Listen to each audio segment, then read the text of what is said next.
Hello everyone. इस video में हम क्लास 12 फिजिक्स के 5th chapter magnetism and matter इसके इम्पॉर्टेंट एमसीक्यूज़ करेंगे।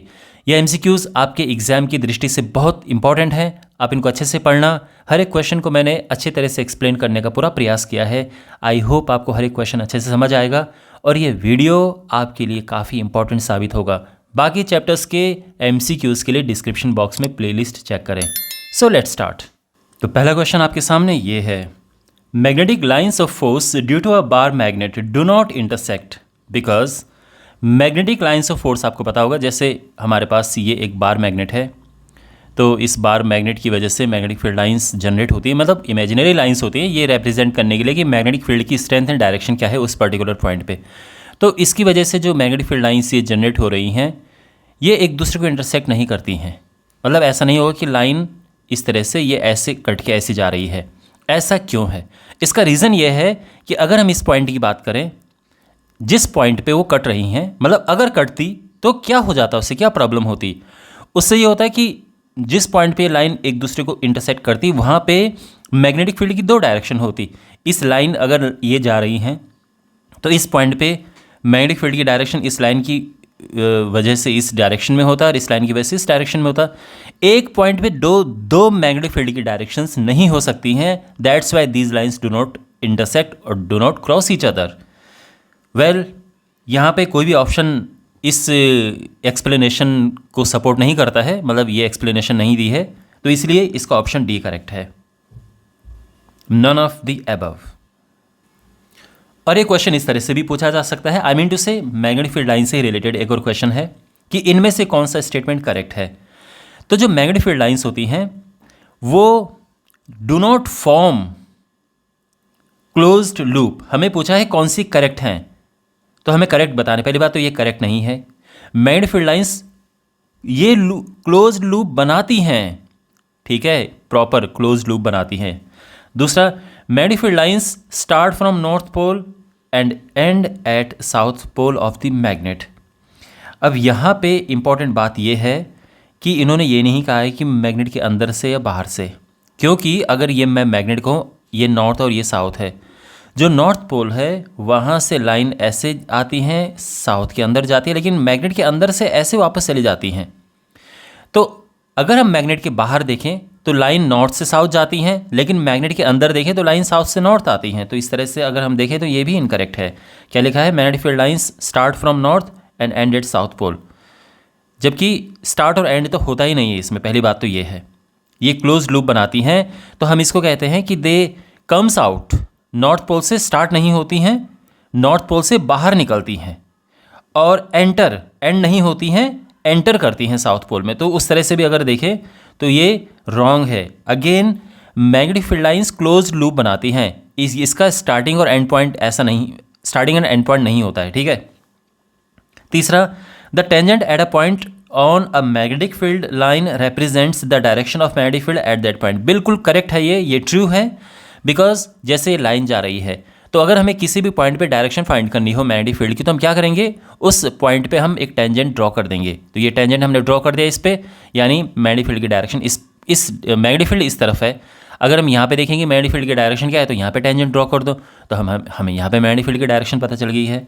Okay, option D, two magnetic field lines में इंटरसेक्ट ईच अदर। ऑफकोर्स आप जानते हैं कि ये इनकरेक्ट है, दो मैग्नेटिक फील्ड लाइंस एक दूसरे को इंटरसेक्ट नहीं करती हैं।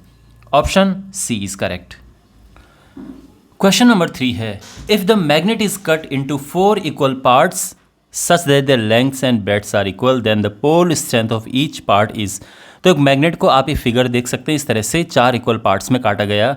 ओरिजिनली जो इसकी स्ट्रेंथ थी वो m थी, लेकिन काटने के बाद अगर हम हर एक पार्ट की बात करें, जैसे इस पार्ट को अगर हम ले लें तो इसकी पोल स्ट्रेंथ क्या होगी, ये क्वेश्चन है। ओके, तो देखो दो चीज़ें आप ध्यान रखना। जब हम मैग्नेट को अगर ऐसे में कट करें तो इसकी पोल स्ट्रेंथ पे कोई फर्क नहीं पड़ता है। ये m ऐसे होगा और ये m, यानी दो मैग्नेट जो बनेंगे उनका हर एक का पोल स्ट्रेंथ mm होगा। मतलब ऐसे में काटने पे, यानी एक्सिस के परपेंडिकुलर काटने में इसकी पोल स्ट्रेंथ पे फर्क नहीं पड़ता है। बात समझ आ गई?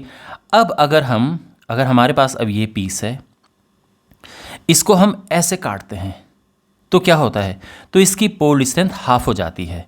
यानी अब हमारे पास दो पीस हो गए हैं, एक ऊपर वाला है एक नीचे वाला है।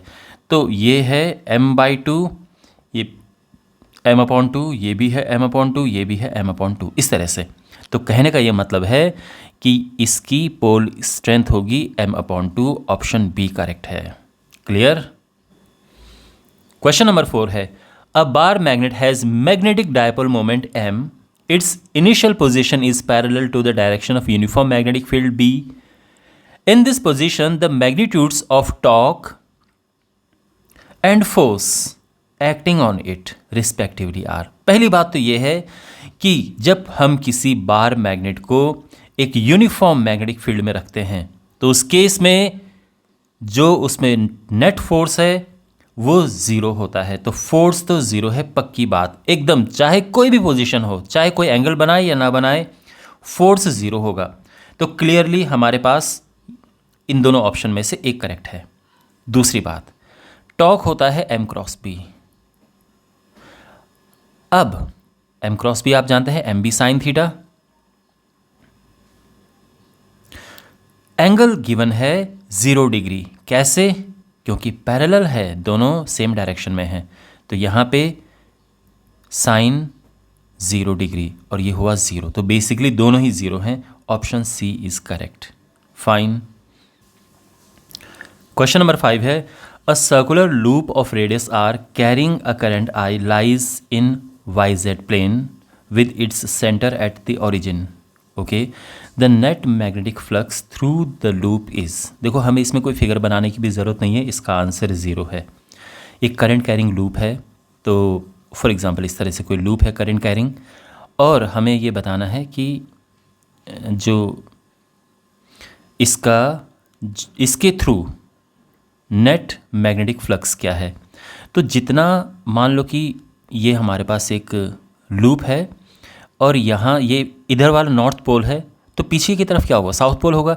यानी जो मैग्नेटिक फील्ड यहाँ से बाहर निकलेगा वो मैग्नेटिक फील्ड यहाँ से अंदर जाएगा, है ना। मैग्नेटिक फील्ड लाइंस ऐसे बनाएंगे ना, तो नेट मैग्नेटिक फ्लक्स जो होगा वो 0 होगा। जितना मैग्नेटिक फील्ड बाहर निकलेगा उतना ही मैग्नेटिक फील्ड इसमें अंदर भी जाएगा। इस वजह से नेट मैग्नेटिक फ्लक्स जो है दैट बिकम्स 0, दैट इज़ 0, है ना। ये तो आप जानते ही हैं कि जो एक करंट कैरिंग वायर होती है, अगर इसमें एंटी क्लॉकवाइज करंट फ्लो होती है तो ये नॉर्थ पोल है। लेकिन इसी वायर को अगर पीछे से कोई बंदा देख रहा है तो उसको तो एक क्लॉकवाइज करंट दिखेगी और उसके लिए वो साउथ पोल होगा। इसलिए एक करंट लूप एक मैग्नेटिक डायपोल का काम करता है, और जितना मैग्नेटिक फील्ड इससे अगर यहाँ से देखें तो बाहर निकलेगा, लेकिन पीछे से वो मैग्नेटिक फील्ड अंदर जाएगा, तो net magnetic flux is 0। Clear. Question number 6 है, एक बार मैग्नेट है जिसका मैग्नेटिक मोमेंट m1 है। फाइन। इसको एक्सियली कट किया जाता है 2 इक्वल पार्ट्स में और फिर उनको परपेंडिकुलर अरेंज किया जाता है। तो हमें बताना है कि उनका जो मैग्नेटिक मोमेंट है अब m2 हो जाता है, तो m1/m2 हमें फाइंड करना है। तो एक बार मैग्नेट है, इसकी पोल स्ट्रेंथ को स्मॉल m ले लेते हैं, स्मॉल m1। अब इसका मैग्नेटिक मोमेंट m1 है। जब इसको एक्सियली यानी ऐसे काटा जाता है तो अब हमारे पास 2 बार मैग्नेट बन गए हैं। ये जो बार मैग्नेट हैं इनकी स्ट्रेंथ हाफ हो जाती है जब हम ऐसे काटते हैं। तो m1/2 m1/2 m1/2 m1/2, और इसी वजह से जो इनके मैग्नेटिक मोमेंट हैं वो भी हाफ हो जाते हैं। तो ये m1/2 है और ये भी m1/2 है इनका मैग्नेटिक मोमेंट। बात समझ आ गई यहाँ तक। अब इनको एक दूसरे के परपेंडिकुलर रखा जाता है। तो इस तरह से इनको एक दूसरे के परपेंडिकुलर रखा जाता है। अब देखो, ये है, मान लो कि ये साउथ या नॉर्थ है, ये साउथ या नॉर्थ है। मैग्नेटिक मोमेंट की डायरेक्शन ये होती है south to north, south to north. तो रिजल्टेंट अगर आप देखें तो इस तरफ बनेगा ऐसे, रिजल्टेंट मैग्नेटिक मोमेंट इस डायरेक्शन में। तो रिजल्टेंट मैग्नेटिक मोमेंट जिसको कि m2 नाम दिया गया है, ये होगा स्क्वायर रूट ऑफ पहले का मैग्नेटिक मोमेंट और इस तरह से, क्योंकि दोनों का मैग्नेटिक मोमेंट सेम है। ओके, ये हो जाएगा m1/2 √2, यानी m1/√2, ये m2 है, तो m1/m2 क्या हो जाएगा, m1/m2, ये m2 नीचे जाएगा, √2 ऊपर आएगा, तो √2/1, यानी ऑप्शन डी करेक्ट है। ठीक है। क्वेश्चन नंबर 7 है, electron is revolving around a nucleus in a circular orbit of radius this with a speed this, magnetic moment produced due to rotation of electron is। तो magnetic moment क्या होगा electron का जब वो circle में ऐसे rotate करता है, तो इसका सीधा फॉर्मूला है कि magnetic moment is half EV/r। ये फॉर्मूला आप ध्यान रखना। तो यहाँ पे हमें बस वैल्यूज़ पुट करनी है, half 1.6 × 10⁻⁻19, V is 4 × 10⁴, radius is 1 × 10⁻−10, तो ये हो जाएगा 3.2 × 10⁻−29, और ये हो जाएगा -25 एम्पियर मीटर स्क्वायर। तो ऑप्शन सी इसका करेक्ट है। और अगर आप क्यूरियस हैं कि ये फॉर्मूला कैसे आया है, तो मैं आपको थोड़ा सा ये समझा देता हूँ। देखो, आप जानते हैं कि मैग्नेटिक मोमेंट होता है करंट टाइम्स एरिया, IA। तो ये सर्कुलर लूप की बात हो रही है, आई मीन इलेक्ट्रॉन इसमें रिवॉल्व कर रहा है, रेडियस इसका R है, ये इलेक्ट्रॉन है। अब आप अच्छे से समझिए, करंट होता है charge upon time period, charge upon time, famous formula आपने सुना होगा करंट का, और area πr², you know this. अब क्यू क्या है, चार्ज, ये तो E है ना। टाइम पीरियड, देखो टाइम पीरियड क्या है, देखो सरकमफ्रेंस क्या है इसकी 2πr अपॉन वेलोसिटी या स्पीड, यानी डिस्टेंस अपॉन स्पीड होता है टाइम, तो वो मैंने यहाँ पे लगा दिया है, इंटू πr²। पाई से पाई कैंसिल, एक आर से एक आर कैंसिल, V सीधा ऊपर जाएगा और ये बन जाएगा हाफ EV/r, और ये फॉर्मूला हमारा आ गया। ठीक है ना। क्वेश्चन नंबर 8 है, magnetic moment of an electron in the first orbit is. Okay, तो मैग्नेटिक मोमेंट का फॉर्मूला ये होता है, पिछले क्वेश्चन में आपने सीखा। अब इससे हम ये डिराइव करने की कोशिश करेंगे। तो यहाँ पे m से हम ऊपर नीचे मल्टीप्लाई करेंगे, तो हमें मिला ये। ऐसा हमने क्यों किया, क्योंकि जो mv/r है ये होता है एंगुलर मोमेंटम, तो ये हो गया है। ठीक, यहाँ तक बात समझ आ गई। अच्छा, एंगुलर मोमेंटम होता है NH/2π, तो वो L की जगह पे हमने रख दिया है। ये बात आपको ध्यान में रखनी चाहिए, बहुत बेसिक इन्फॉर्मेशन है ये। और अब यहाँ पे n हमें रखना है 1, क्योंकि फर्स्ट ऑर्बिट की बात की गई है।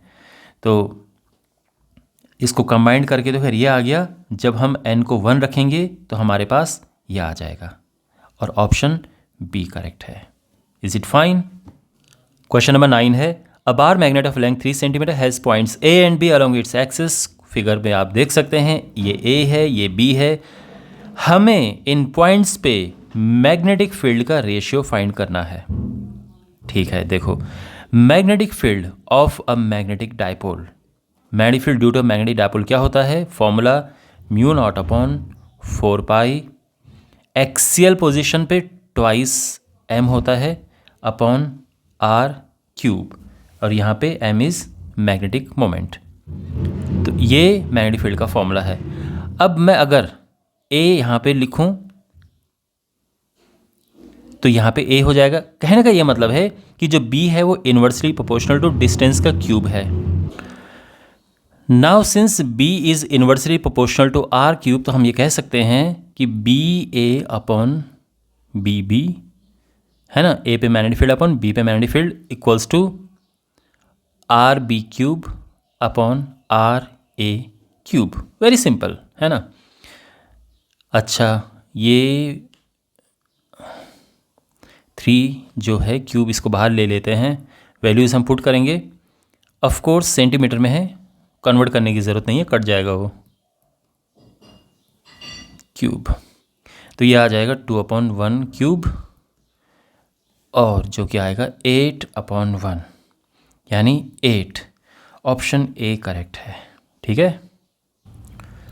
क्वेश्चन नंबर 10 है an electron of charge e moves in a circular orbit of radius r around the nucleus at this frequency जो है वो न्यू है।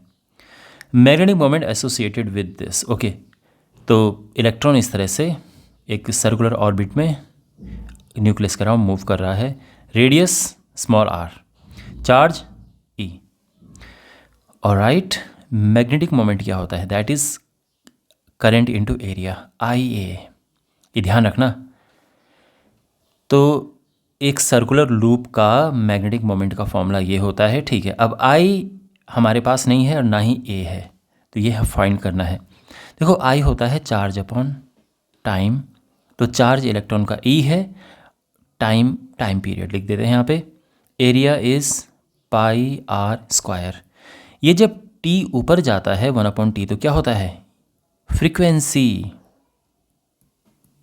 ठीक है, ये फॉर्मूला है। तो देखो कौन सा है भाई, ये ऑप्शन ए करेक्ट है, pi nu E R square. ठीक है, option A is correct. Question number 11 है a short bar magnet placed with its axis at 30 degree with a uniform external magnetic field of this Tesla experiences a torque of this। तो हमें magnetic moment of the bar magnet बताना है। बड़ा simple question है। Torque होता है m cross b यानी mb sine theta. यहाँ से हमें मैग्नेटिक मोमेंट m फाइंड करना है, that is tau upon b sine theta. Torque 0.032 ये है और magnetic field 0.16 sine 30 degree. Sine 30 half होता है, तो ये 0.2 प्लेस इधर चला जाएगा, यह आएगा 0.2 अपॉन हाफ, ये ऊपर जाएगा 0.4। ऑप्शन बी करेक्ट है। क्वेश्चन नंबर 12 है A bar magnet is placed in the position of stable equilibrium in a uniform magnetic field of induction B। B magnetic field है, इसमें एक बार मैग्नेट को stable equilibrium में position किया गया है। मैं बताऊंगा अभी आपको स्टेबल इक्विलिब्रियम क्या होता है। If it is rotated through an angle 180 degree then the work is, तो वर्क क्या होगा? देखो, तो एक मैग्नेटिक फील्ड है, ये एक यूनिफॉर्म मैग्नेटिक फील्ड है और एक बार मैग्नेट को प्लेस किया गया है स्टेबल पोजीशन में। स्टेबल पोजीशन का मतलब ये है कि ये है साउथ, ये है नॉर्थ और ये इसकी डायरेक्शन है मैग्नेटिक मोमेंट की। इन दोनों के बीच में 0 डिग्री एंगल बन रहा है और ये स्टेबल पोजीशन ऐसी है कि रोटेट नहीं करेगा। अगर आप रोटेट करने का कोशिश करोगे तो वापस अपनी जगह पे चला जाएगा। तो ये है स्टेबल इक्विलिब्रियम और यहाँ पे एंगल होता है 0 डिग्री। अब 180 डिग्री इसको रोटेट किया गया, एकदम ऑपोजिट डायरेक्शन में इसको ऐसे कर दिया गया है। तो ये नॉर्थ हो गया, ये साउथ हो गया और इस तरफ हो गया है ये मैग्नेटिक मोमेंट, यानी अब थीटा है 180 डिग्री। तो ये पोजीशन 1 और ये पोजीशन 2 फाइनल पोजीशन। तो वर्क डन होता है जब हम किसी बार मैग्नेट को किसी यूनिफॉर्म मैग्नेटिक फील्ड में रोटेट करते हैं थीटा 1 से थीटा 2 डिग्री पे। तो फॉर्मूला होता है M B cos theta 1 minus cos theta 2। बस अब यहाँ पर हमें वैल्यूज पुट करनी है। एम बी तो खैर एम बी में ही हमें आंसर चाहिए। थीटा 1 ओरिजिनली 0 डिग्री पे था, थीटा 2 180 डिग्री हो गया है। कॉस 0 1 होता है, कॉस 180 -1 होता है, तो ये हो जाएगा 2mb and option B is correct. ठीक है। क्वेश्चन नंबर 13 है, तो यहाँ पे हमें रिलेशन बताना है मैग्नेटिक फील्ड के horizontal component, vertical component, angle of deep में कौन सा ऑप्शन इनमें करेक्ट है। ओके, देखो होता क्या है कि नॉर्मली जो अर्थ्स मैग्नेटिक फील्ड होता है वो एक कुछ डायरेक्शन में होता है इस तरह से। ये अर्थ्स मैग्नेटिक फील्ड है। एक होता है horizontal component of earth's magnetic field और ये है vertical component of earth's magnetic field और ये है एंगल ऑफ टिप। तो इन टर्म्स ऑफ बी ये हो जाता है बी ई कॉस डेल्टा और ये हो जाता है B E sine delta vertical component. अब देखो इनमें कौन सा ऑप्शन करेक्ट है। ये है रिलेशन और ये रिलेशन है। तो यहाँ पे वेल ऑप्शन बी करेक्ट लग रहा है ना। तो ऑप्शन बी जो है yes it is correct. Question number 14 है the angle of dip at a certain place on the earth is 60 degree. Angle of dip is 60 degree and the magnitude of Earth's horizontal component of magnetic field is this. Horizontal component of Earth's magnetic field is 0.26 Gauss. The magnetic field at that place on the Earth, तो अर्थ का magnetic field वहाँ पे क्या है ये पूछा है। तो simply horizontal component of earth's magnetic field होता है earth's magnetic field cos delta. ठीक है ना। अभी पीछे हमने किया था इस तरह का ये एक्सप्लेनेशन यहाँ पे है, आप देख लो। तो यहाँ वैल्यूज़ हमें पुट करनी है। ये गिवन है 0.26, ये हमें फाइंड करना है और ये 60 डिग्री है। 60 डिग्री हाफ होता है तो इस वजह से ये हो जाएगा 2 इधर जाएगा 0.52 गॉस। ऑप्शन सी करेक्ट है। और ये सिमिलर क्वेश्चन है, यहाँ पे आप कोशिश करो और आप इस क्वेश्चन को सॉल्व करो और इसका आंसर आप कमेंट बॉक्स में लिखना। ओके, तो इसको आप सॉल्व करो क्योंकि ये पिछले क्वेश्चन के बिल्कुल सिमिलर क्वेश्चन है। सॉल्व करके आंसर को अपना कमेंट बॉक्स में लिखो। ओके, क्वेश्चन नंबर 16 है अ प्लेस जहाँ पे निडल ये बेंड होती है, बेसिकली एंगल ऑफ डिप यहाँ पर दिया है और अर्थ्स मैग्नेटिक फील्ड वहाँ पे गिवन है। तो earth's magnetic field is 2 gauss. यहाँ पे हमें vertical and horizontal component of earth magnetic field बताने हैं। Vertical component of earth's magnetic field is B E sine delta, यानी 2 टाइम्स साइन 30। साइन 30 हाफ होता है तो ये 1 गॉस आ गया है। और ध्यान रखना 1 गॉस होता है 10⁻⁻⁴ टेस्ला। तो ये है 10⁻⁻⁴ टेस्ला। ठीक है, तो देखने से लग रहा है कि ए या बी में से एक ऑप्शन करेक्ट होगा। चलो, horizontal component of earth's magnetic field होता है earth's magnetic field times cos angle of dip. Cos of angle of dip ये है 2 और ये कॉस 30। कॉस 30 होता है √3/2। तो ये मल्टीप्लाई करेंगे तो ये आ जाएगा √3 गॉस। √3 गॉस यानी √3 इंटू 10⁻⁻⁴ टेस्ला। वेल, तो ऑप्शन बी करेक्ट है। ठीक है ना। तो आई होप आपको समझ आ गया होगा ये solution. Angle of dip is maximum at, देखो एंगल ऑफ डिप मैक्सिमम होता है पोल पे, मिनिमम होता है इक्वेटर पे। तो आंसर इसका है पोल पे। तो जैसे ये अर्थ है और यहाँ पर ये है मैग्नेटिक फील्ड लाइंस, तो जो मैग्नेटिक फील्ड लाइंस होती हैं ये ऑलमोस्ट परपेंडिकुलर हो जाती है यहाँ पे। तो इसलिए एंगल जो निडल है वो पूरी तरह से डिप कर जाती है।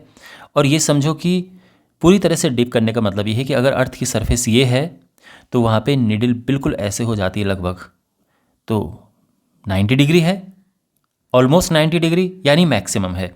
इक्वेटर पे क्या है कि ये सरफेस है और मैग्नेटिक फील्ड भी ऑलमोस्ट इसके पैरेलल होता है। तो इक्वेटर पे ये जो एंगल ऑफ डिप है ये ऑलमोस्ट 0 डिग्री होता है। तो सबसे कम इक्वेटर पे होता है, सबसे ज़्यादा पोल पे। अंडरस्टूड। क्वेश्चन नंबर 18 है the intensity of magnetization of a bar magnet is this. ठीक है, ये इंटेंसिटी ऑफ मैग्नेटाइजेशन गिवन है। The magnetic length and area of cross section of magnet is this, ये वॉल्यूम निकालने के काम आ जाएगा। Magnitude of magnetic moment m हमें फाइंड करना है।